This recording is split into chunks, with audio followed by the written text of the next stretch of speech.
பொன்முடியின் வழக்கு. உச்சநீதிமன்றத்தில் நேரடியாக களமிறங்கிய ஸ்டாலின்.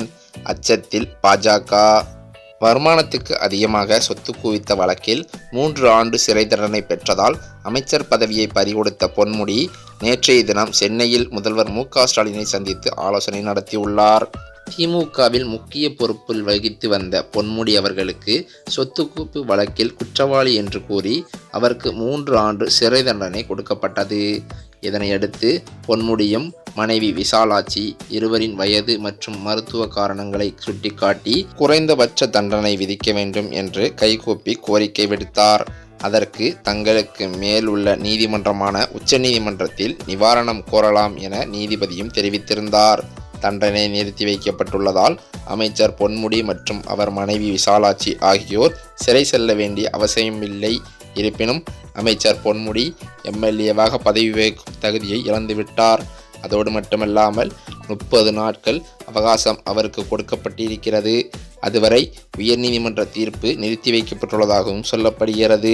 எல்லா சமயமும் இதுபோல தீர்ப்புகள் 30 நாட்கள் எல்லாம் நிறுத்தி வைக்கப்படாது. சில சமயம் 1 நாள் 2 நாள் அதிகபட்சம் 1 வாரம் நிறுத்தி வைக்கப்படும். ஆனால் பொன்முடிக்கு 30 நாட்கள் அவகாசம் கொடுக்கப்பட்டிருக்கிறது. இதற்கு ஒரு காரணம் கோர்ட்டில் அவர் இறங்கி வைந்து கையெடுத்து கும்பிட்டு வைத்த கோரிக்கைதான். அதோடு இல்லாமல் அவர் கோர்ட்டில் ஆஜரானது. அவர் கோர்ட்டிற்கு வரலாம் அல்லது வீடியோ காலில் ஆஜராகலாம் என்றுதான் நீதிபதி குறிப்பிட்டிருந்தார். ஆனாலோ பொன்முடி நேற்றைய முதல் நாள் இரவு கோர்ட்டில் ஆஜராகும் முடிவை எடுத்திருந்தார். வீடியோ காலில் வந்தால் நீதிபதியின் கோபத்திற்கு ஆளாக நேரிடும் என்றும் நீதிபதியின் மனநிலையை மாற்ற இது உதவாது என்பதால் பொன்முடி நேரில் ஆஜராகி இருக்கிறாராம். இரவோடு இரவாக அவர் எடுத்த முடிவுதான் நேற்றைய முந்தைய தினம் அவருக்கு சாதகமாக மாறியது என்கிறார்கள்.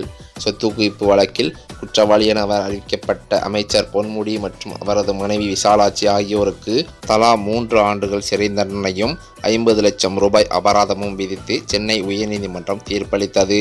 இந்த சூழ்நிலையில் சென்னை ஆழ்வார்பேட்டையில் முதல்வர் மு.க.ஸ்டாலினை பொன்முடி சந்தித்து ஆலோசனை நடத்தியுள்ளாராம். இந்த சந்திப்பின் போது சென்னை உயர்நீதிமன்றத்தின் சிறை தண்டனை தீர்ப்புக்கு எதிராக உச்சநீதிமன்றத்தில் மேல்முறை செய்வதற்கான நடவடிக்கைகள் குறித்து முதல்வர் ஸ்டாலினிடம் பொன்முடி விசாரித்ததாகவும் தெரிகிறது.